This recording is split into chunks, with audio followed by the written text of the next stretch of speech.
what's up? I'm Andy. You're listening to the MFCEO Project Podcast. If this is your first time listening, welcome. A little bit about myself. I started my first real business at the age of 19. It was a sports nutrition retail store. I started with my business partner, Chris, with $12,000 that we got from painting the stripes on parking lots. Our first day in sales, we sold $7. Our second day, we sold nothing. Our third day, we sold $22. It took us 8 months to have a day over $200. And now here we are 16 and a half years later with multiple companies that gross in excess of $100 million a year collectively. So the reason for the podcast, basically, I'm sick of all the bullshit out there. I'm sick of all the fluffy butterfly, sugar-coated feel-good stuff. And we wanted to bring the reality of business to you guys without the powder puff that has become so popular in today's society. I'm not politically correct. I'm going to curse. I'm going to say fuck. I'm going to say shit. I'm probably going to say pussy a couple times in terms of don't be, not in terms of the female genitalia. You're going to offend several different people groups too, I'm sure. I'm going to offend some people. But here's the reality. I'm a normal dude. All of us sitting here are normal dudes. And all of us listening to this podcast are normal people. I'm not going to be something I'm not. And I want to bring the ability to mentor you and teach you and help you with the things I've struggled with, along with the guests that we include. I'm here with my co-hosts, Ben Newman and Vaughn Kohler. What's up, fellas? What's going on? Doing good. Guys, it's fucking hot. It is. I did cardio outside. I finally started my diet to get my fucking fat ass back in shape. I saw your Facebook post about going up the hill. Oh, my God. It was amazing. Dude. Yeah. No, not amazing. Torture. Hardest shit ever, man. Yeah. Going up the hill, I got about halfway up, and this hill is like 40-degree incline. It's about a mile. And I get about halfway up, and I'm like, fuck, dude, I'm going to quit. And I stopped. I literally stopped for about 30 seconds to catch my breath, and I looked down, and I'm like, I'm just going to go down. It's too hot. And then I thought about Derek Weida, our athlete at First Form, who is an amputee doing the mud run, and watched him do the mud run on crutches and taking like 3 hours to do it where everybody else took like 40 minutes. And I'm like, dude, you are not this big of a fucking pussy. You're going to fucking do this. And I did it. Well, you're looking more svelte these days. Dude, I got a long way to go.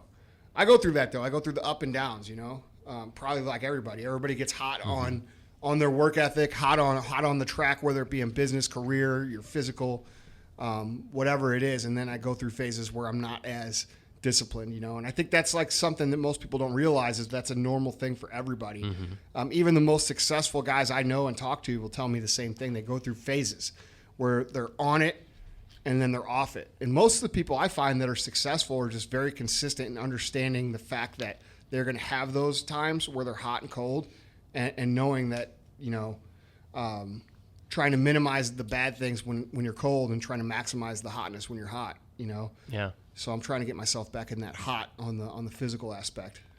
And it's it's fucking literally hot. Like, yeah, hot. You're in the middle of a 100-day challenge or something, right? Yeah. So every year he's got a swimsuit to get into. That's right. Every year we do this thing in the summertime where we try to go 100 days. And when I say we, I mean my wife and then a lot of the guys here at the office, we do it together. But where we go 100 days, no cheating in our diet, no missing workout, and no alcohol for 100 days straight. Last year I did it. I only made it like 43 days. So I'm trying to make it the full amount. But during that 43 days, I lost like 35 pounds. So is that a lot for you to go 43 days without alcohol? I'm actually not being funny.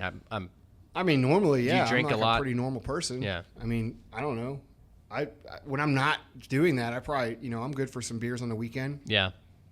I don't know. I don't know what's normal. I've cut down on alcohol personally, but to completely eliminate it, I mean, I just enjoy it. I mean, I enjoy having beers. I enjoy drinking wine. The one thing I don't like about it is gin. What I don't like about I love it, but the one thing I don't like, and the bigger our business gets and the more it grows, is it's not that it's the 2 or 3 days after. It's not that I'm hungover. I'm mentally unfocused, and I don't like that feeling.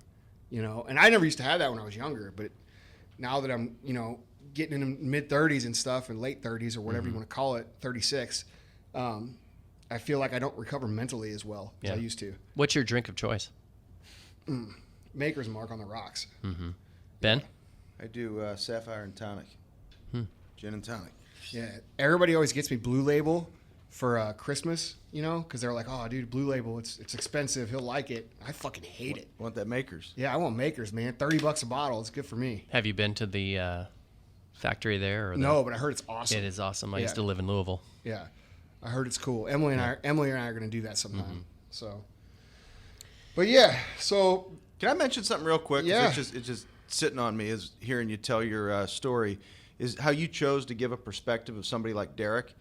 And I think when you're going through tough times, and I mean, I've heard you say this in so many different stories, is that you had a shift in perspective. You said, because I'm facing adversity, I'm going to think about somebody who's done something tougher than what I'm going through right now. Right. And I was at the mud run, right? I saw Derek. We saw it. Yeah. I mean, as soon as we're watching this, I'm like, how am I not going to finish this thing? Right. When he's literally doing this without his prosthetic. Yeah. And you know what's funny about him is he doesn't think that's a big deal. You know, that's just him. He's just a competitive, tough motherfucker. You know what I mean? And, you know, that's why I chose the words, I'm not that big of a pussy, because I'm not going to sit here and put myself on that level. Because I know, I mean, that guy's a special breed of human when it comes to being mentally tough and physically tough. But it was definitely, definitely getting to know him and see what he does and all those things is it's a good perspective to put myself in place when it needs to be in terms of physical stuff. Because like I come from background of athletics where like running and conditioning is usually punishment. So I'm like mentally ingrained in my brain that running and doing shit like that, it's not fucking fun for me. I fucking hate it. Yeah, you know? I hate running. Right. I like lifting, but I don't like doing the conditioning part. So, you know, breaking past that, going from the mentality of it's punishment to going to the mentality of like accomplishing it has been somewhat of a journey for me, you know, but I'm getting to where now when I do things that are hard, I do like appreciate how you feel at the end. Derek's a former serviceman, right? Oh yeah. Yeah. And that's how he lost That's his how he leg. lost his leg. Yeah. He got shot through the knee and then it would never like basically heal. And they ended up amputating it after the fact, not on the spot, but because it wasn't healing. At his request. Yeah, he chose to have it amputated. So those guys are really, really impressive. I was talking to a guy one time, a Marine, who was one of the most impressive guys I've ever met. And he said, you know when a Marine is happy? I said, when? And he said, when you're surrounded by the enemy, your back is against the wall, it looks hopeless, and there's no escape. That's when a Marine is happy. I don't know, man. Everybody's got their own things, I guess. You know, well, just the point like that in the world. Yeah, I mean, just the point he was saying.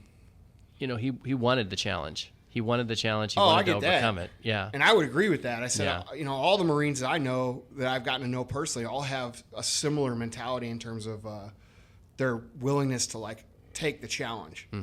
Dude, Derek's the kind of guy like. I don't think you'd ever want to tell him like, dude, I don't think you could do this or that, no matter what. Like, I think he would fucking do it just out of spite.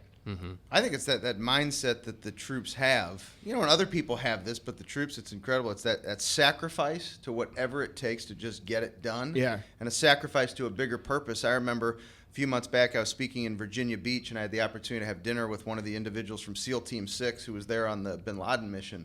And sitting with him, he's just a normal guy, right? You wouldn't even meet him and go, oh my gosh, that's the kind of guy who would have been on this. I mean, he's just a normal guy having a great conversation. And I remember I said, what caused you to make the choice to get into the service? He said, I was 17 years old on September 11th, the September 11th. I was 17 years old. And he said, I woke up in the morning on September the 12th, and I went to both of my parents and said, you're both signing up. I'm going to serve our country. This will never happen on our soil again. And he was 17 years old. I mean, the only way a 17-year-old, I mean, you could even call him a boy. Yeah. But, I mean, a 17-year-old man can sign off, because you have to be 18, is if both your parents sign. And he went to his parents and he joined the service and then committed to giving his best. I mean, the SEALs are the elite of the elite. SEAL Team 6 are the baddest. I'm going to curse. Andy likes it when I occasionally curse. Those are the baddest motherfuckers on the planet, and he's one of them. So just think about that, starting at 17. And you know, we want to moan and complain. I can't do this. I can't do that. Yet I think just like Andy did today, each and every one of you, there is perspective. There's a story. There's something that inspires you that when you feel like you can't go any further, shift to that perspective and dig down deep and keep going. Well, dude, I know for me, man, you know, I was almost embarrassed to even share that because, like, it shows you how mentally out of condition I am in a physical sense right now. Like, I'm like, fuck, dude, were you really gonna fucking quit on something as pussy as that? Like, I'm like embarrassed about it. Now I'm hungry to go out and do it over and over just to fucking do it. Because you broke through, though. Right. So when we hear stories about people like Derek or this SEAL Team 6 guy that you mentioned, we're seeing the final result. We're not the final, but we're seeing the result of guys who have made specific choices with their lives, and a lot of those choices are, you know, what they do on a day-to-day level, you know, how they become the people they want to be. And I know, Andy, we were going to talk about today's topic. It might be a good time to introduce that. Yeah, I mean, the most fucking annoying thing I hear about, I literally, I mean, you know, we get thousands of emails. I mean, the most annoying thing that I fucking hear on Periscope, on Instagram, from people in person is I don't have fucking time. Mm-hmm. I don't have time to... It would be nice if I could get in shape if I had the time. It'd be nice if I could run a business if I had the time. You have the motherfucking time. Everybody's got the time. Mm-hmm. Okay? And if you really don't think you have the time, today we're going to talk about how to make you have the time. Okay? How to be effective, not how to be busy. You know, there's a fucking difference. Everybody in this world is like, oh, I'm so busy. And they think that, like, activity is equal to effectiveness. You know, just because you keep yourself busy from 6 a.m. to 11 p.m. running around with like a chicken with his fucking head cut off doesn't mean you're effective. Okay, what that means is you're inefficient and you're not effective at getting the critical tasks done that you need to get done. So what we're going to talk about today is how to get shit done. Period. You know. So what are you going to do? You're just going to break down your day? I'm going to break down how to be effective. Okay. Mm-hmm. This here's the problem. The problem is that most people in society, for some reason, and I don't know what it is, they associate activity with being busy or with being effective. They think that if they bustle and hustle the more hours a day, the more result they're going to produce. And it's common. You see this on fucking Instagram all the time. You know, these fucking memes and these messages about, oh, don't ever fucking sleep. You know, I never sleep. I worked 26 hours of a 24-hour day. You know, I work 48-hour shifts. I do all this shit. It's all bullshit. Nobody fucking does that unless they're snorting a pound of cocaine up their fucking nose every fucking day. And that's it. That's the truth.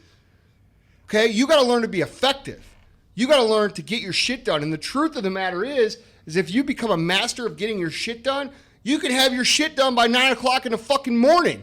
And then your freedom, you got all this extra time to go do the shit you really want to do. Or you could do more, because here's the truth. If you're concentrating all that energy on being effective in a focused, concentrated manner, you will not have the mental energy to do that for fucking 12 hours. It's impossible. Because that's what it takes to be that kind of effective. And I don't know, dude, all the entrepreneurial buddies I know that work their balls off, if I call them at 1 o'clock, they're done for the fucking day. They're ready to go fuck off. You know why? Because they do more between fucking 5 o'clock in the morning and 1 o'clock in the afternoon than you do in a fucking week. And that's what being effective is. So the reality is the more effective you are, the more time you have. I think one of the best examples that will really paint a clear picture and kind of politely hit everybody right in between the eyes for exactly what Andy's talking about comes from the book, The 4-Hour Workweek by Tim Ferriss. And Tim gives the example in the book. He says, remember a time when you had 2 days to do 20 things? How long did it take you?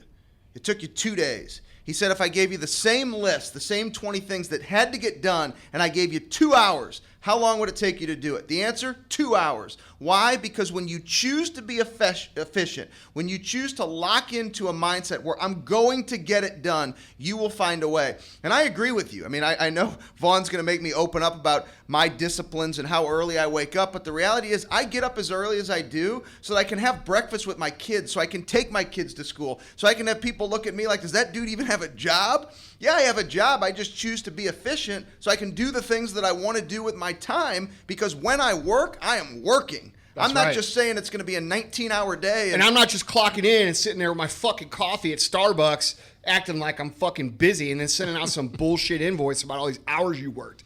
Dude, fuck that. You either fucking get it done or you fucking don't. And if you're one of these people who likes to play business, like I like to say, people that play business, you know what play business means? Play business means I fucking go into Starbucks, I get my fucking latte, I open up my Apple, I take my selfie and I say, oh, getting the grind on, you know. I'm fucking playing business. No, playing business is fucking none of those things. It's not your office. I don't even have a fucking office at this office building that I fucking paid for. I don't even have a fucking office here. You know where my office is? Right here on my fucking cell phone. It's in my fucking truck. It's in my car. It's at home. It's in my bedroom. When I'm hungover, that's my office. I don't give a fuck. That's not what business is about. You know what I'm saying? That's not what being effective is about. Dude, these people that want to put on the front of being successful in business, dude, it's a fucking joke. And anybody who really fucking accomplishes anything knows exactly what I'm talking about. Mm-hmm. You know? You know what I love about Andy, and this is what I think all of you love about Andy, is that he's just giving it to you real. And I think a lot of people could say, like, man, that is just like some serious fire that you're bringing. But it's the truth, and I know that you care that much. Those individuals out there who, when you hear this, you're like, you know what, that's me. We don't need you to send an email in. We don't need you to raise your hand and tell us that it's you. But just choose to change. Choose to take your time back, because it's your time and you can do something with it. Well, and that's the thing. Is like people are sold on the idea. And this comes, I think, from corporate America handing down this fucking the old school way of business, right? How many hours you put in this week? You know, and people are like, oh, I put in 60 hours.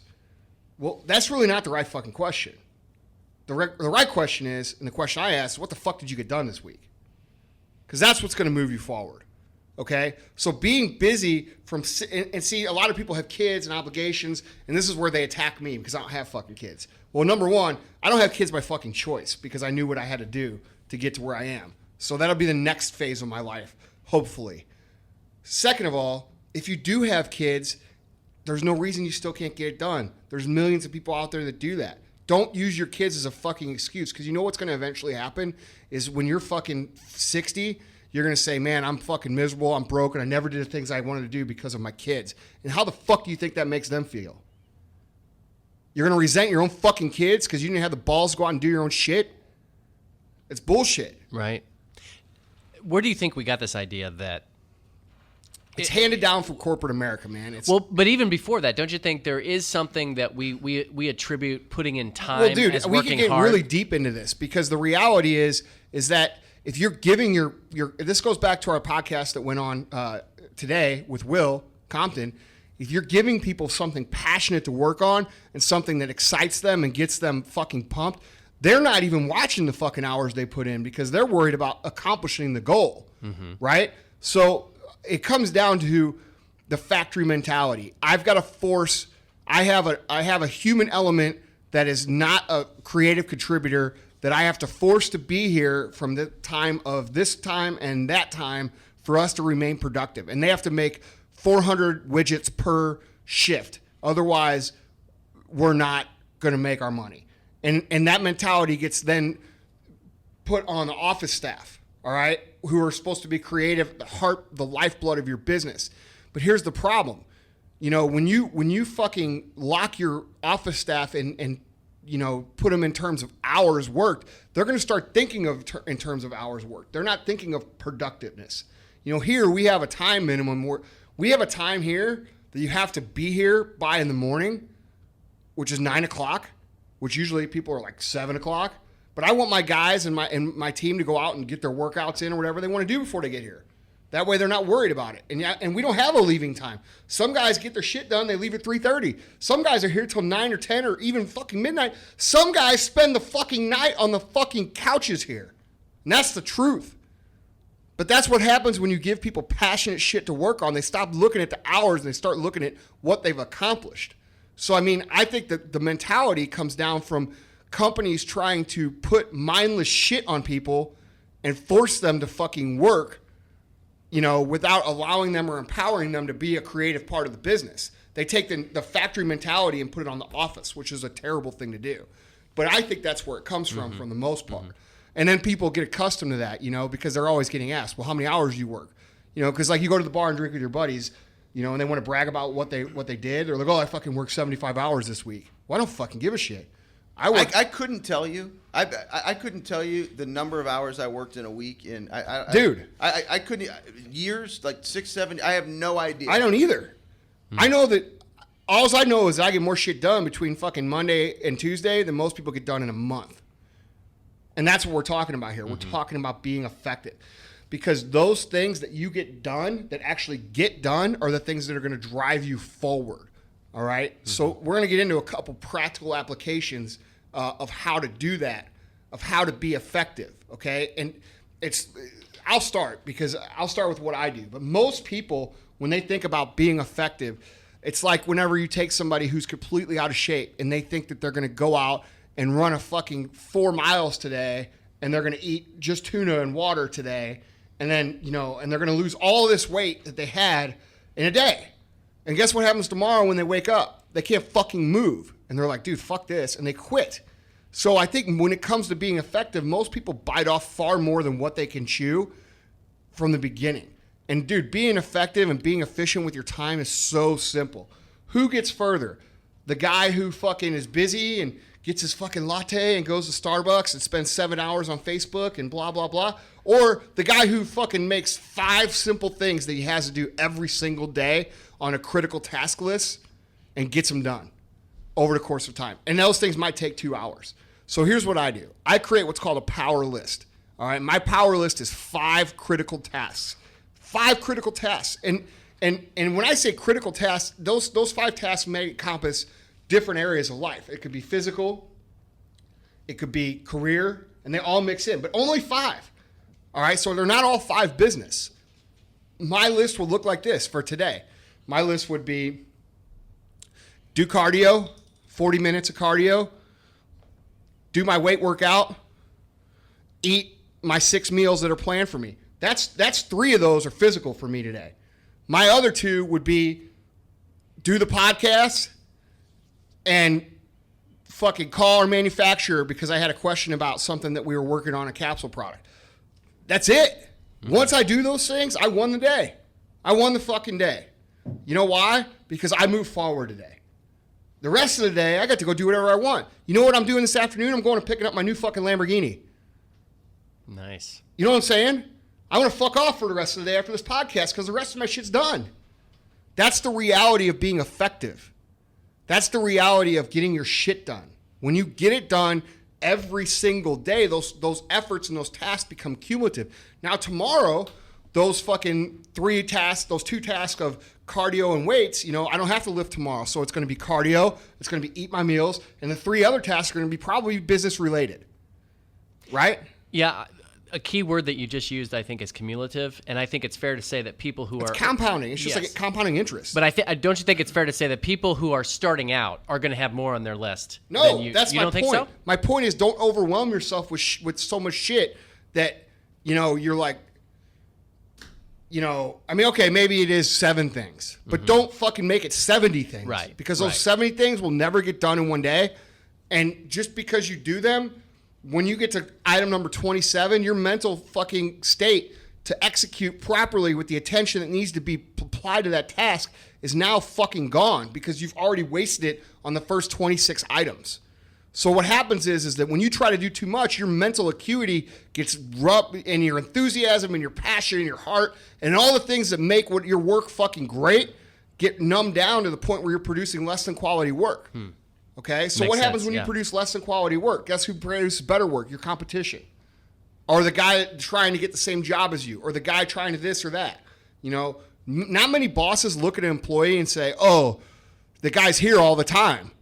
Dude, most good bosses at a good company, good CEOs, they look at a guy and they say, man, that guy gets shit done. And there is a difference. And that's the point we're trying to make here.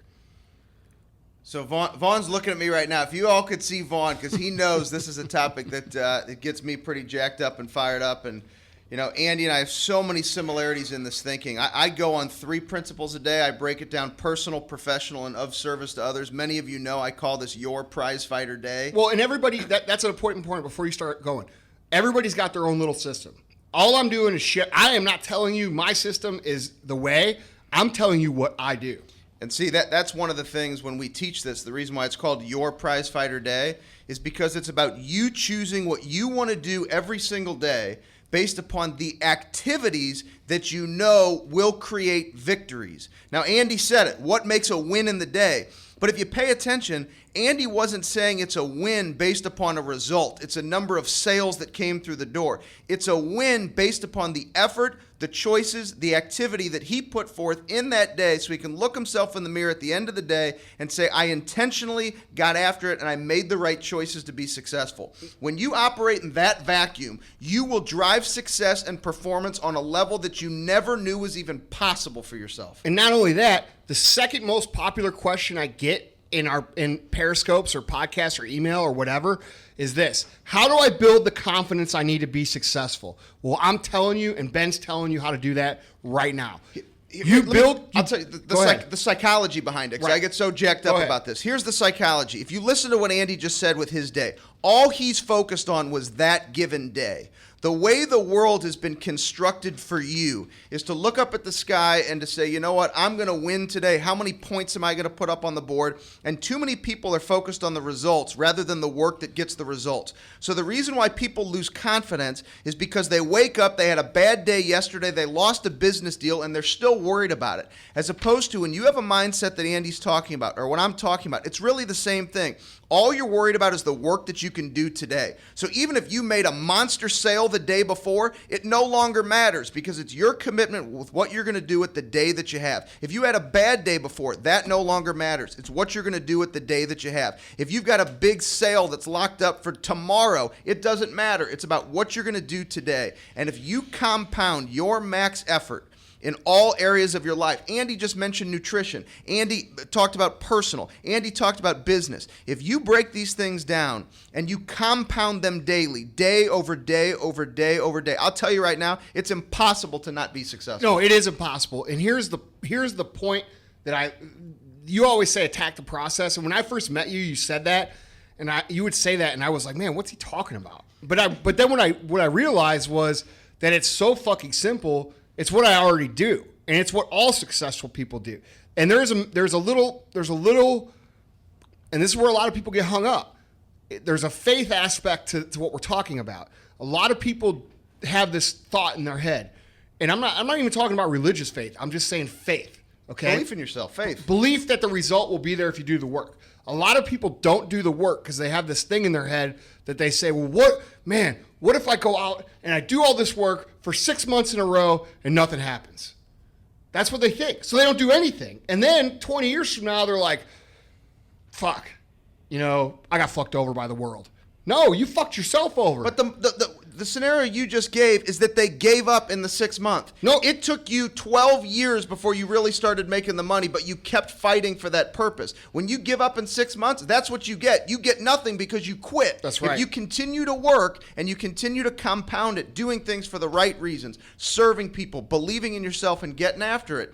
If the purpose is big enough and you got a good company that's doing good things, you will grow. Well, but I guess what I'm trying to get at, though, is that people, they have this doubt in their head. They like say, well, if I'm going to do all the work, what if I do all this work and it doesn't work? That's what they think. You know what I mean? And people have to realize that it doesn't ever happen. Ever. If you do the fucking work consistently that's why I say it all the time. The big difference between people who are successful and people that don't, the people that are successful did the fucking work. And they just did it consistently, and they did it longer. It's when you say it's impossible to succeed, or it's impossible to not succeed when you do that, that's the honest to God's truth. And here's what I think where people go in their mind. They say, oh, when you get to Andy's level and your companies are doing over $100 million in sales, well, you don't have adversity and challenge, so you don't have to go through what I go through. Let me be the first to tell you, the bigger the game that you want to play in life, the bigger the adversity is, the bigger the challenge is. So Andy goes through a challenge. If you don't think he has challenge, if there's a significant challenge or adversity they face, what's Andy worried about? And not that he needs to be defended, but people may say he doesn't have kids yet. But the reality is he's got 200 people that are on their team fighting, putting food on the table for them to all work together for a common purpose. So let me tell you what adversity is. Adversity is when something goes wrong and he's making a decision with Chris and the team of leaders.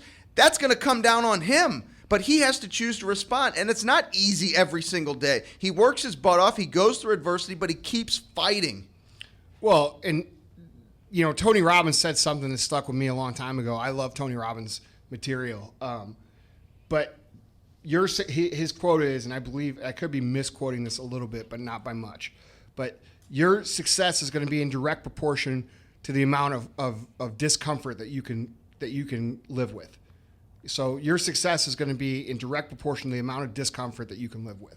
Okay. And so it's like, what that means is that, you get a lot of people asking like, oh man, I'm stressed out. I'm freaking the fuck out because I'm in business, or I don't blah, blah, blah. And when's that going to stop? Well, it doesn't stop. You just get used to it. Okay. It's like getting in a really cold fucking swimming pool. When you first get in, it's cold as shit. All right. And then you get in a little bit more, and it's still cold. And then you just jump in and you get in there, and after 10 minutes, it's not cold anymore. It's just normal. And that's the same thing as living with that uncertainty, living with that discomfort. All right. And you have to be able to tolerate that, or there's just no way you can make it. So getting yourself acclimated to the feelings of uncertainty and the feelings of what if, and then doing the work anyway, is the key to success. That's it. It's the state of the mental breakthrough. And I believe exactly what you're saying. Making yourself uncomfortable speeds up the process of mental toughness. And you have to know that it's going to be tough. You're going to be challenged. One of my favorite stories when it comes to exactly what you're talking about, I had the opportunity to hear the lone survivor, Marcus Luttrell, speak twice. Damn. And I'd love to hear that. Oh, I mean, the two of you would get together so well. You're 15 feet from the stage. I mean, this guy's as real as it gets. And I remember him talking about that one of the first things they do when SEALs train is that they may have a class that starts with 260 or 270 people, and they are in the water doing water drills in the beach in San Diego, right? The Hotel Del Coronado where you were recently. Yeah. So you know exactly what I'm talking about. We watched your train. Yeah. You're right. They're in that cold water, right? Man, it is cold there too. And they leave them in the water. Literally, you will have the trainers leave and not even say when they're coming back.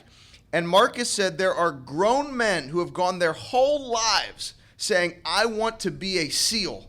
And within 10 to 15 minutes of being in this ice-cold 50-degree water, they will get out of the water, they'll ring the bell, and they will quit. And you will have others who are peeing on themselves to try to find warmth, hugging each other, doing whatever they can to stay in the water. And he says what's the most amazing thing about the people that quit is that if you go 5 miles down the beach, the same water, the same temperature, there are children who've been playing in that water all day long. It's all in your mind.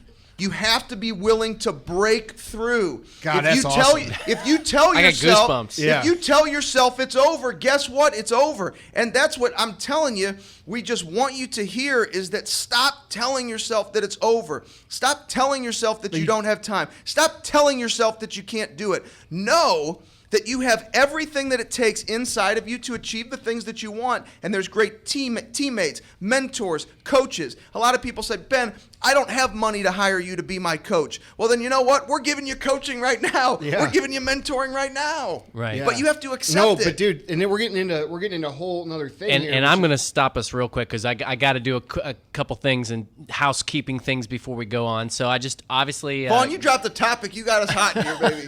I know. I can't believe that I was actually worried that you guys weren't going to be enthusiastic about this topic before we started. But yeah, you've proven me wrong. But listen, the MFCEO.com is the website. This specific episode can be found on the MFCEO.com/P9. Guys, connect with us on social media. Andy is at Andy Frisella for Instagram and Periscope. He is MFCEO-1 on Snapchat, Facebook. Andy Frisella. You don't do the Twitter thing, right, Andy? No, I don't do Twitter. Okay, and Ben is at Continued Fight for Periscope, Instagram, Twitter, pretty much Ben everything. Newman for Facebook. Ben LinkedIn, Newman for all Facebook, and I'm at Vaughn Kohler. I know you guys are probably going to want to share some other things that are on your mind, but one of the things that I really did want to sort of regroup and restate a little bit is that two words that you guys have both used again and again have been consistency and cumulative, those two adjectives, and just this whole idea of doing things every day, and that's how you don't get overwhelmed. But Andy, I know you and I have talked about, because working on your book that's coming out pretty soon. You have this sort of belief that when you do that kind of stuff, it begins to create momentum. And then do you want to talk a little bit more about that? I mean, so it's all about creating good habits, all right, and creating good momentum. You've all heard it before, it takes 21 days or it takes 27 days to create a new habit. The most successful people on earth that I've had the privilege to know or interview or talk to all are habitually successful. And what I mean by that is that it's not a huge effort for them to do these things that we talk about. It's just the shit that they do, okay? And by creating momentum and creating good habits, what you do is you start doing things that are involuntary. I've been doing this power list that we've been talking about, and some days I do make the list in my head and don't write it down, but I've been doing it for 16 years, okay? When you start, and I still have my notebook, I'll bring it in next time from when I started, and it still has my list in there from every fucking day, okay? And I still use the same notebook. I just take the old pages and I unclick the binder and I put new ones in. Same notebook I've used since we started on day one. I still use it, okay? But when you do this and you do it consistently enough, and it's probably not 27 days, okay? Mm-hmm. It's probably longer than that. But what'll happen is you'll automatically start doing it. And when you start doing some sort of effective list on a daily basis and applying your energy to that list in a reasonable amount of time, which is what the amount of time it truly takes to get done, instead of playing business with your latte, okay? When you do that over and over and over again, it becomes a habit and you create momentum and you're moving forward daily, all right? What happens when you move forward daily? That doubt that you used to have, that you have in the beginning, well, what if I do all this work and it doesn't work, goes away, all right? And what replaces that doubt? Belief, okay? And when belief comes in and replaces that doubt, now you're dealing with something that is unfucking stoppable.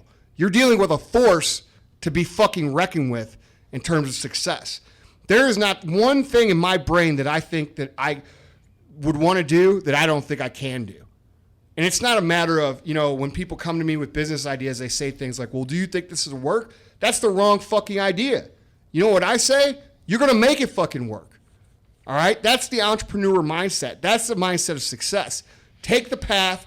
Don't look for the one of least resistance. Look for the one that you think you want to go down and you make it fucking work. But the problem with most people is they never take the time to create the momentum and the habits needed to have the belief that they are in control of that path. Mm-hmm. Okay? And that's a necessary part of the process. So, it's all a cumulative cycle. You work hard every single day. You create momentum. You see the results. You enjoy the results. And guess what you do? You go back and you work harder the next day. It's the same thing you were saying 10 minutes ago. Yeah. This is how you start to build that confidence. It's how you start to eliminate the doubt. It's how you start to create the momentum and the belief, which is the strongest part of it. Now, I'm gonna get off here a little bit on the tangent. Just a little thing about belief is that there's things about the human brain and body, a lot of things that science does not understand. Okay. And one of the things that they don't understand is how the metaphysical properties of actually believing things manifest. We're talking about the law of attraction, okay? But I could tell you from experience that belief, like true belief in your heart that you're going to accomplish a goal, is the number one most powerful thing you could ever have. And most people listening are probably thinking, oh, that sounds like some fucking hocus pocus shit that you're not supposed to be talking about on the motherfucking CEO show. But I'm going to tell you right now, the reason I'm talking about it is because it's fucking true. Dude, I used to fucking have a picture. Before I ever bought my first Lamborghini, I had a file on my computer of exotic cars. Okay. And so I would go on Google or wherever and I would screenshot photos of cars that I liked. And it was like my way of kind of shopping for cars when I didn't have any money. So one day I asked Jason, who is still with us. He's my right-hand guy. He's my number one dude. I said, hey, man, I want you to make me an icon for my desktop, a custom icon that's an exotic car. And I didn't tell him what kind. I didn't tell him anything. Well, he made a custom, you know what I'm talking about, that looks like it's like a folder. It's like a little icon. You click on it and then a folder opens up, right? Well, he made one and it was a white Lamborghini, all right? So, like, this is like 10 years ago. So, like, 4 years ago when I bought my first Lamborghini, guess what color it was? It was white. It was a white Superleggera coupe, 2011 model. I got the car. I drove it for like 2 months. I opened up my computer and I looked at the screen and I fucking forgot that was even on there. You see what I'm saying? Mm-hmm. And I'm looking at the icon and I'm like, I called Jason in the office, and this time I had office, I said, dude, come look at this. I said, you're not going to fucking believe this. Remember when you made this? Okay? Dude, those kind of things, I don't know the science behind it and I don't care. But all I know is it's the fucking truth. Mm-hmm. All right? So getting yourself in a position to believe that you're going to accomplish things, surrounding yourself with success all the time, taking the time to create habit that is success. All those things come together, and then all of a sudden, you're doing your dream life before you even fucking realize it.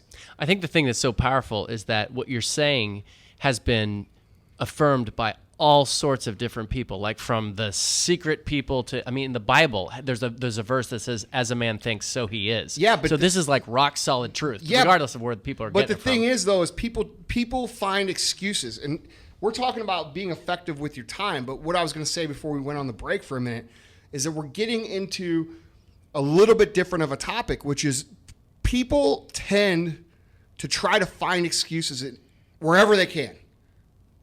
And those excuses are always intended to get them out of the work. Mm-hmm. Okay? So people are listening right now. They're like, oh, this sounds like hocus pocus. Or Vaughn just mentioned the Bible. I don't believe in the Bible. Or whatever. People have a hard time believing before they see the result. But I guess, what I'm trying to say is that you have to fucking believe before you even start the work. Otherwise, you won't do the fucking work. Right. No, I'm going to challenge you. I don't think we're off topic at all. The whole point was I think it all goes together. Right. The power list is a daily restatement. Well, and the reason I call it a power list is not because of anything more than it creates and gives you the fucking power to achieve your goals. So right. Time management is just the beginning part of it. So I keep a list just like Andy. I typically call it my fire list. And the fire list, literally every day on my calendar for years, it's at 9 p.m. every single day. It's the to-do list. And if Andy were to say, I need you to call me on August the 12th, then I literally would go into that fire list, that to-do list for August the 12th. You need to contact Andy. And that's my to-do list. So every day when I wake up, I know exactly what I need to do. You would be able to go in there and see everything that needs to be leveraged to somebody on our team to help, because I don't do all this by myself.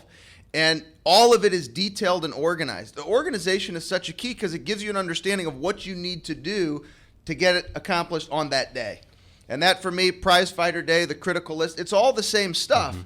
It's you becoming clear on what you need to do in that day to be successful. And it's so basic that nobody can say, oh, well, I'm sorry, I don't have a mind for organization like you do, Ben. It's very basic. That's it's not a choice. It's not even being that organized. It's writing down what you need to do. That's what I was saying a minute ago. People fight. That's a fucking excuse. Right. That's somebody finding an excuse in something. Oh, I'm not organized. Well, you know what? I'm not fucking organized either. I don't even close the motherfucking drawers and I get my clothes out of them. That's the truth. Dude, it makes no fucking difference. We're talking about writing down a couple things a day and fucking doing them. Right. I think it's important to note that out of your 5 things. Wait, who are you? What the fuck are you talking about? They were Where'd things this that guy come from? There were things that are progressing. Ladies and gentlemen, meet Tyler. They don't cover all the other shit that you're doing that you have to do on a daily basis, like your emails. No, that's right. I don't count the basic shit. Okay, for me, when I talk about the physical, the reason I put the physical in there is because it is not a habit for me at this time. Mm-hmm. It goes in and out of being habitual. When it becomes a habit and I'm going to do it automatically, I move the fucker off the list and I get a critical task replaced in there. That's actually a really good point to make, Tyler, because, you're right. There's the daily things you just know you have to do. Tyler's the man. He's the one who makes all this happen. Yeah. Let's give Tyler some credit. That's right. So, you know why he's coming in with that good info? He's not wearing those salmon shorts today. Brain's not fogged up. How was Vegas this weekend? No comment. Yeah. So it was good.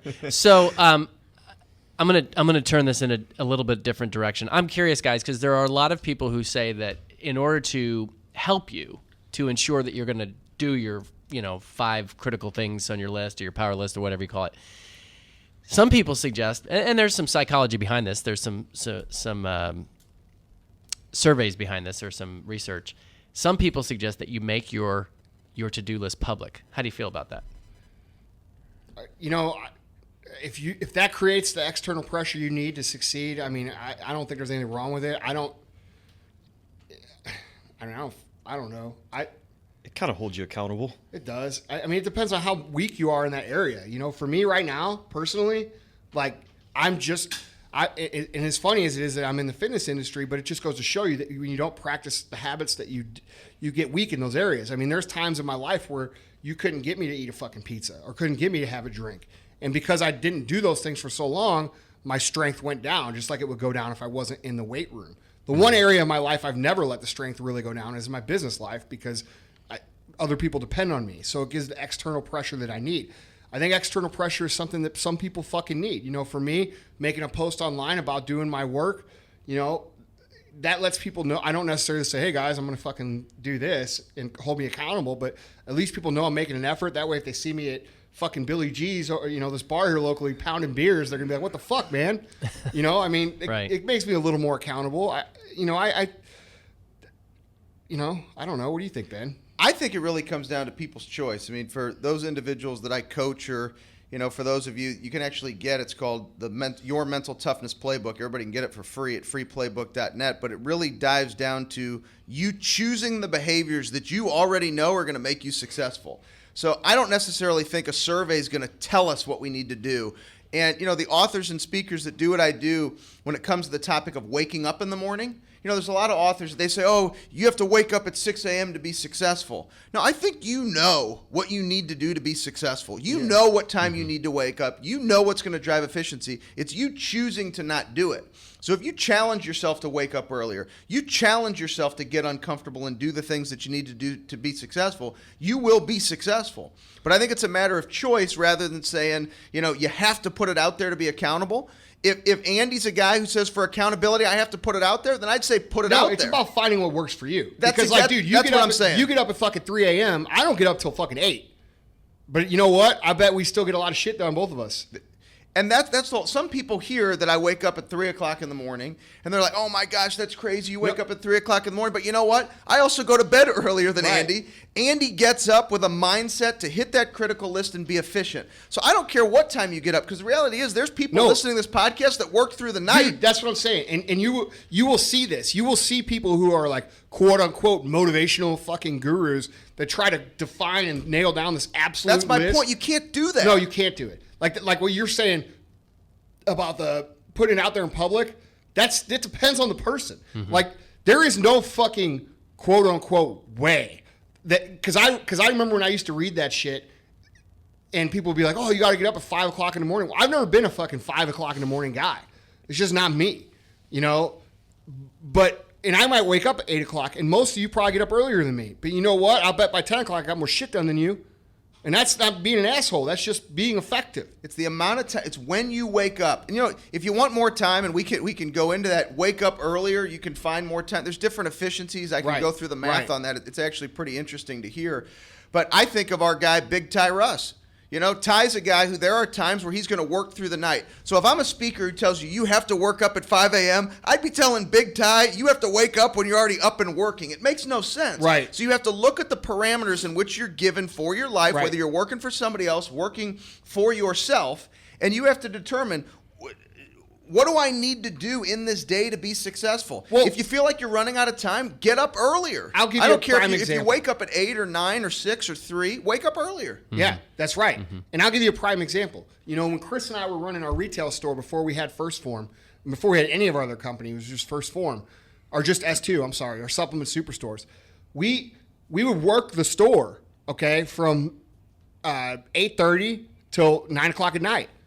When all the planning and all the work and all the other shit got done to build our other companies? After 9 o'clock. You see what I'm saying? Yeah. That's when it got done. And so a lot of people here that are listening have regular jobs and they want to become an entrepreneur. So they're asking questions like, well, where do you find the time? Dude, you've got to do what you got to do Dude, I get into this for fucking 7 hours straight. Work your fucking job. When you're done with your job, dedicate 2 or 3 hours at being extremely effective. And you could start your own company while you work somewhere. I mean, there's no excuse in that. There really just comes down to no fucking excuses. You know, and we say that all the time, but that is what it comes down to. If you really want it, you will find a way. And so what happens is people come in and they say, well, you know, I'm tired whenever I get done with work. Well, no shit. Everybody's tired when they get done with work.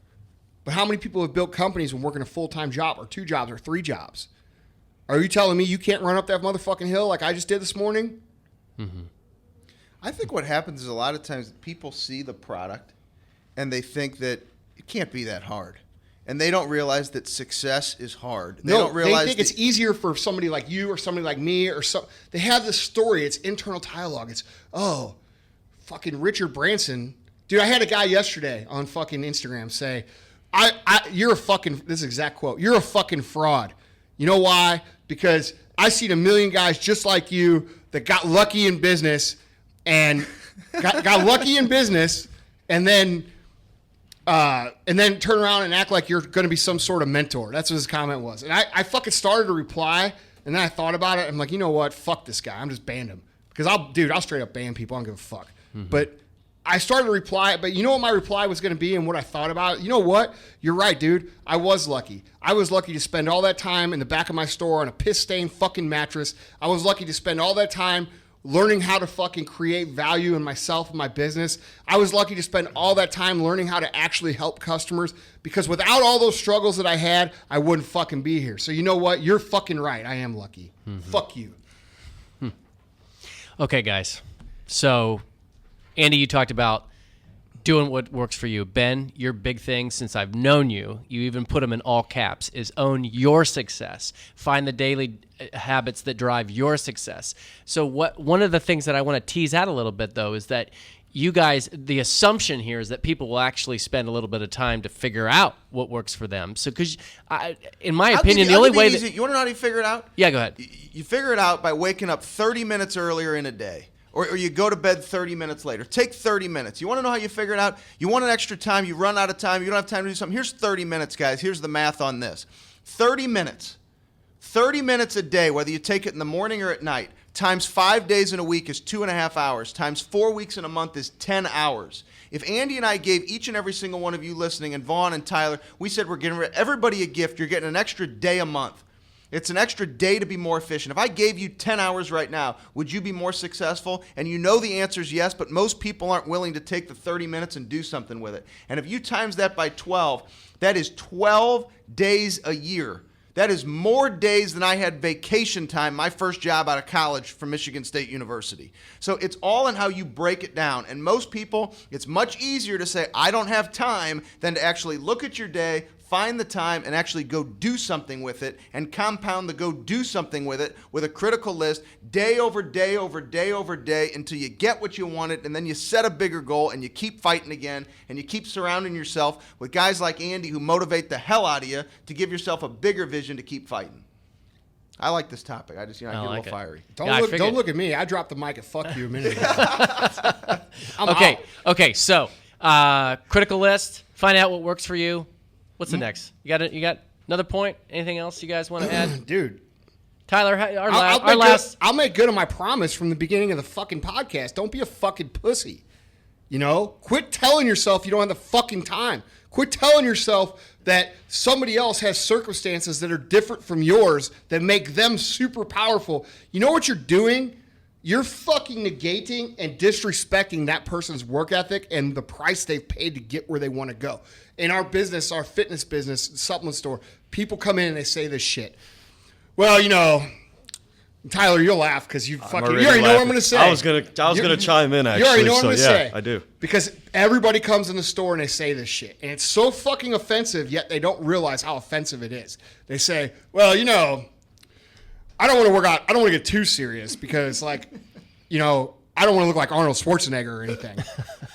And I look at him and I'm like, do you realize how disrespectful that statement is to somebody who's worked their whole fucking life to do what it is their craft is? It's just it's obscene. I don't want to make too much money. It's like going in the fucking bicycle store and buying a fucking Huffy bike and saying, you know, I don't know if I want this bike because next year I could be doing the Tour de France and I'm not sure that my wife be happy with that time off of work. I mean, it's the most arrogant, stupid fucking thing to say. So whenever you sit there and you say, oh, fucking Richard Branson got lucky, or fucking, you know, Donald Trump got lucky, or whoever the person you pick, Andy got lucky, or whoever, you're being so fucking disrespectful to that person and what they sacrificed to be where they are, and you sound like a total fucktard. That's the honest to God's truth. And don't edit that out because it's the truth. I don't edit anything. When I'm at dinner with people and they fucking tell me, oh, dude, must be nice, or that guy got lucky, or this or that, guess what? Guess who's never going to dinner with me ever again? Ever. And guess who I want to punch in the fucking eye? It's the most ignorant thing you could possibly say. There's no fucking luck. Luck is opportunity. That's all it is. Opportunity that's been executed on. That's it. That's all it is. And to tell yourself, oh, I don't have enough time, or that guy's got it easier than me, or what if I do all this work and blah, blah, blah, blah, blah. That's you being a fucking pussy. Get over it. Period. I'm speechless. Well, it's the same thing like, you know, when you see these people at your stores who say, dude, I want to make a shirt that says MFCEO project. On the back, it says, don't be a fucking pussy. I'm serious, dude. It's the pussification of this whole. You guys are all looking at me like I'm crazy. Maybe I'm sounding crazy right now. Well, you are crazy. But dude, I'm just saying that's what's going to sell the books. The whole fucking pussification of this society of like how to find these fucking excuses in every. Like some people, like, dude, if finding excuses were a fucking business, there'd be 100 million times more millionaires. Because people are looking at every nook and cranny of fucking every opportunity to find the excuse instead of looking for the opportunity to execute upon, which is what you fucking call luck. It's disgusting. It's sickening. That's the whole purpose of this podcast. You know, I'm speechless because I'm so sick of fucking hearing it. I'm so sick of seeing it. I'm sick of people seeing comments like, oh, must be nice. Well, yeah, it was fucking nice not getting paid for 10 motherfucking years. That was really fucking nice. When you were out fucking getting your job, working your career for $40,000 and telling me to get a fucking real job, must be nice. You know, dude, I'm fucking sick of that language. Must be nice. They got lucky. They have special circumstances. Eliminate that bullshit from your mind. Get it out of there because it's not the truth. That's your justification for not wanting to do what the fuck it takes. You know how many times during this business career that I've been in where I wanted to blow my fucking brains out, and I'm being literal. Where I literally thought, like, dude, I do not even want to fucking live anymore. You want to talk about hard? All these people see is the glory. They see the outside of what people fucking do. They see the fucking nice house or the vacation or the car, and they say shit that's so fucking obscenely ignorant and disrespectful without considering the price that's been paid. And I guess what I'm telling you in this fucking 2-minute long rant is, dude, you're going to have to pay the price too if you want it. There's going to be you're not going to have an easy path. You know, the fucking society we live in perpetuates this, you know, the get rich quick path. You know, you see all these fucking guys on Instagram saying, oh, I'm going to fucking make you a millionaire in a fucking week. Buy my fucking products. Buy my this or that. Dude, that perpetuates the problem. None of that shit works. When was the last time you saw somebody who is a fucking, you know, selling a lesson or whatever, and you see their customers' fucking yachts? You don't see it. You see their yacht. Where's their customers' yachts? And dude, these people buy into this shit over and over and over again, which is all time they could have been using to develop the success habit via the power list, you know, and having their own personal victories, creating momentum, creating all the things we're talking about. But they choose to try to look for the easy route, and it's just not there. I mean, do you know anybody who has it fucking easy? Success is not easy. You go to any successful person, it's not easy, but most people won't choose it. Here's what I find to be interesting, right? And I'm not calling anybody out because we can't see your hands and we can't see the nods of your heads. But I've mentioned a couple of times since I've been on this podcast, and I've mentioned it online. You can go and get the Mental Toughness Playbook for free.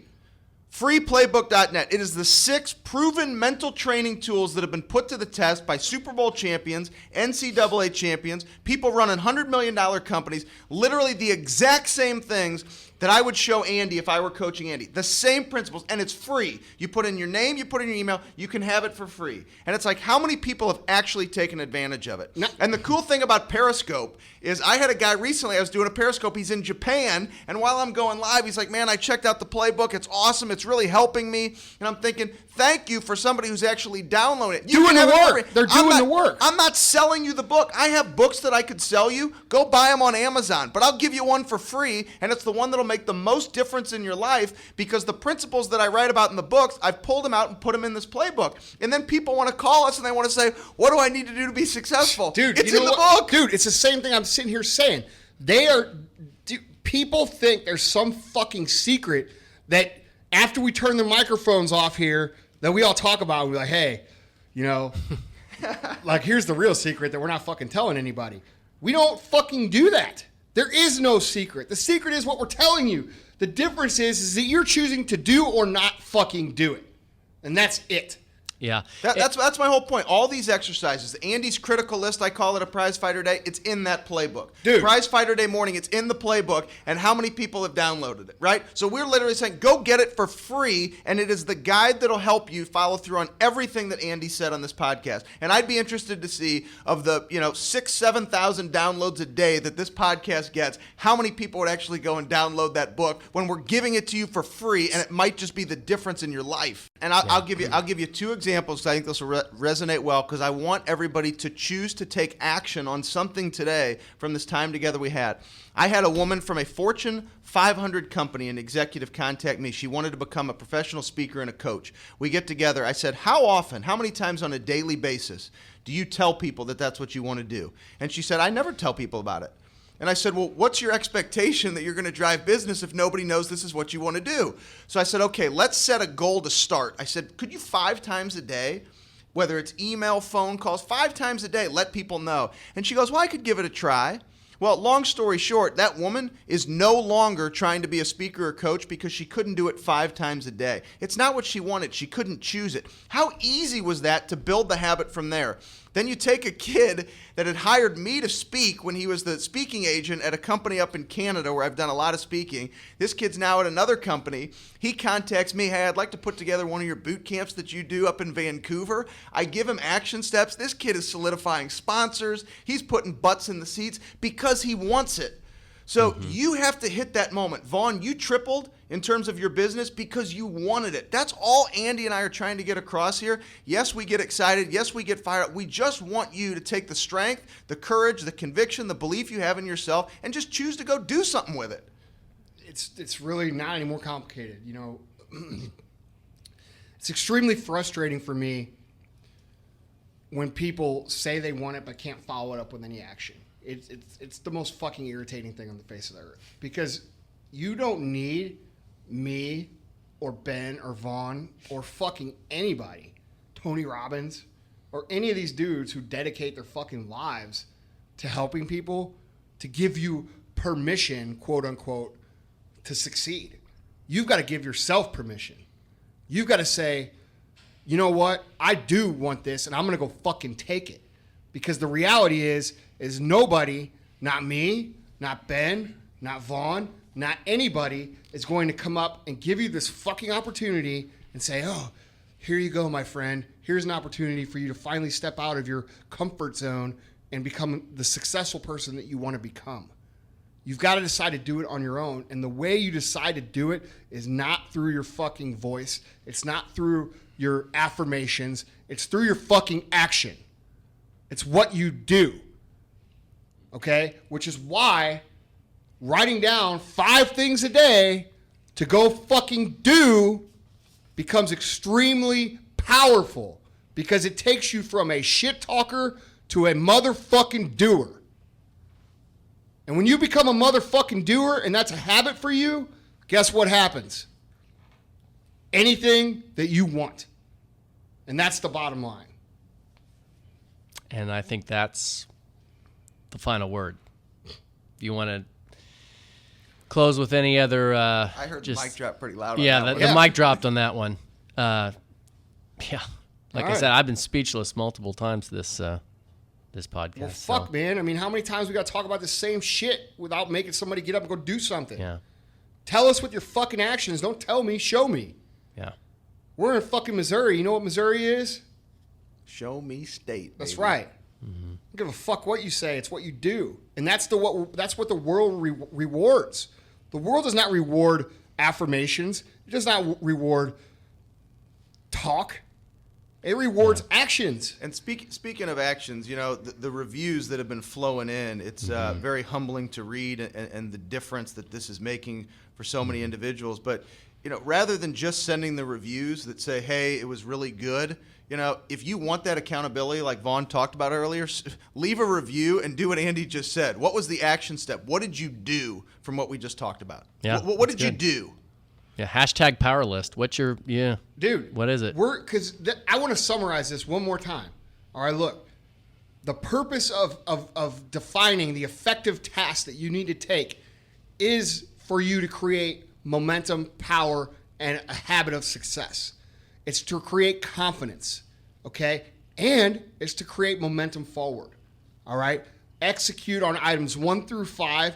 Do that every day. Doesn't matter if it takes 1 hour or 2 hours. It shouldn't take longer than 3 hours to do your fucking list. You know, it really shouldn't. Do those things on a daily basis. Your confidence will fucking increase because you're winning on a day-by-day basis. You tell yourself, look, I physically crossed off items 1 through 5. I won today. I got to win. You string enough wins together, guess what happens? Winning becomes a fucking habit, all right? Then no longer are you struggling to get your 5 things done. Now you're just doing them.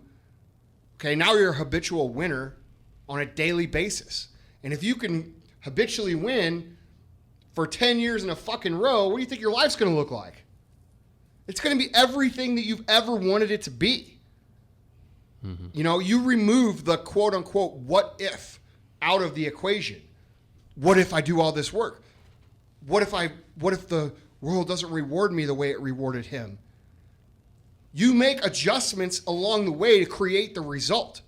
And I think that's the biggest point that people need to walk away from is that you are in control of your destiny when you take the actions properly on a consistent basis. And Vaughn, you've been a pastor, right? How many times do people say it's in God's hands and use that as a fucking excuse not to do anything? As if faith is passive. I'm serious. No, you're right. But they We think talked that about this before. they- And I'm not, dude, people are like, oh, it's all in the Lord's hands. I respect that. But you know what? If I'm the Lord and I'm your fucking father, I want you to go out and live the best, most productive, happiest, most contributing life that you could possibly live. Mm-hmm. And guess who has to get off their ass to fucking do it? You. Mm-hmm. And that's the point. Quit finding excuses in every single little thing in order for you to not move. You said that about 2% of the people would actually do something, and that's pretty pathetic. But the upside of that is if you're out there and you actually do act, you're going to be in the elite 2% that actually that's the beautiful achieves thing, something. Is that people think That most people are not going to do so this. crowded. No, it's only Yeah. fucking crowded at the bottom because everybody's Yeah. doing the same shit. Yeah. They're talking a little bit. They're doing a little bit of action. They're not creating a lifetime habit of success. Yeah. They're doing it for 3 months at a time. It's crowded at the bottom. The further up you get, the less people are successful because most people quit. And then you got momentum, you've got cash flow coming in, you have all these good things happening, and it becomes easier. Yeah. It just becomes different. Yeah. And people don't see that, man. They think it's like, I mean, there's really no way to describe it without experiencing it is the problem. You know, like people listening are probably like, dude, this guy is so full of shit, blah, blah, blah, blah, blah. You know, this is how it really is. He's lost touch with how things are. No, I'm fucking telling you how it really is. I'm telling you the shit that other people won't tell you. Mm-hmm. You know, I don't know how to explain it. You know, I'm not the most articulate guy. I fill in beautiful words with words like fuck. You know, I don't know how else to do it. Well, I do think... what else can I say? I think the phrase that Ben uses does make a lot of sense, and it's a great way, I think, to sum this all up, which is attack the process. Exactly. Every day, when you become do it a a little bit master of every the day. fucking process, you Yeah. become a master of the result. Yeah. You know, and that's what people don't get. Quit focusing on the $1 million and start focusing on the daily task it takes to make the $1 million. Yeah. You know, the results are a byproduct of the process. So master the process, you master the results. Am I wrong or right? Amen, brother. Is this not what you teach? It's exactly what I teach. It's the same thing as doing the process that drives result. It doesn't matter. Okay, look at it like from a fitness standpoint. Look at it from a fitness standpoint. If you eat healthy every day, if you drink the proper amounts of water, if you lift and do cardio every single day, what's going to happen? You're going to get results. Business is the same thing. It's the same thing. I can't tell you how many people you see, right? They go online and they announce, I'm going to go run a marathon, right? Great. You're challenging yourself to do it. They're going to go run a marathon. And you know what? That same individual figures out exactly what they need to do every single day, exactly what the training runs are to go finish the marathon. And you know what? They go, they run, they finish the marathon, and they post the pictures on Facebook. Yet when it comes to doing the same thing in business, breaking down what it takes on a daily basis to be successful. They say, how do you be successful? And I always look and I say, go look at an area in your life where you've done what we're talking about. When you trained for that marathon, all you did was attack the process every single day. So don't come to me and give me an excuse and say you don't know what I'm talking about. If you're competing in a bodybuilding contest, you're going to follow through on what it takes to be at your best, to strip the weight, to cut the weight, to do the extra reps that it takes to be successful. Just take that and correlate it to your business. Attack the process, get after it, and you will achieve. Or your career inside of a company. It doesn't always, we talk about entrepreneurship so much here that sometimes guys get left in the cold because they're they're inside of a model and they're like not an entrepreneur. But dude, being successful inside of a company is having an entrepreneurial mindset. It's doing the same things. It's coming in and attacking your job with passion and effectiveness consistently over the course of time. And guess what happens then? Then you create value. When you create value, you create a power within you that means that your company cannot get rid of you. And when your company can't get rid of you, guess who gets to write their own fucking paycheck? It's all about the same. It's all the same. It's all the same. Yeah. You know? Definitely. But tying this shit together it doesn't matter. You could tie it together and we could talk about it for, how much, people pay to hear the same shit over and over and over and over and over and over again because they think it's going to kick them in the ass and get them to move. And I guess that's good for us when we speak. But, I would for one time like to see people go out and just fucking dominate. Because that's this isn't about the money. This isn't about building something for us. This is about giving back and seeing people succeed is the biggest fucking reward that I could ever get. I just want people to go out and fucking do it. Definitely.